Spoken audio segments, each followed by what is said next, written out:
আসসালামু আলাইকুম রহমতুল্লাহ। সম্মানিত ফেসবুকের কাঙ্ক্ষিত ভাই এবং বোনেরা, আশা করছি আপনারা ভালো আছেন। আজ পবিত্র জুমার দিন। আপনারা দেখতে পাচ্ছেন দুটি শিশু বাচ্চা জুমার মসজিদের জন্য খুব তাড়াহুড়ায় করে যাচ্ছে। তাদের ভিতরে আল্লাহর ঘরের প্রতি কত মোহাব্বত।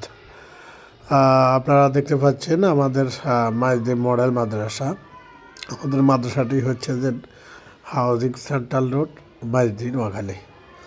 আমাদের হেফজুল কোরআন শাখা হচ্ছে মেন রোড, সেন্ট্রাল রোড থেকে পশ্চিম দিক থেকে আমাদের শিক্ষার্থীগুলা, আমাদের আবাসিকের, আজকে যেহেতু জুমার দিন অনেক শিক্ষার্থী বাড়িতে গিয়েছে। এর মধ্যে যে সমস্ত শিক্ষার্থী মাদ্রাসা আবাসিক আছে, বিশেষ করে হেফজুল শাখার শিক্ষার্থীগুলা জুমার নামাজের জন্য হাউজিং মসজিদের জন্য আসছেন।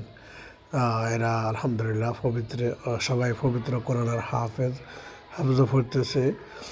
তারা সারিবদ্ধ বেঁধেই মসজিদের দিকে রওনা হচ্ছে। আপনি আপনার সন্তানকে এই সন্তানগুলির সাথে দিয়ে দেন, আমরা মানুষ করে দেবো।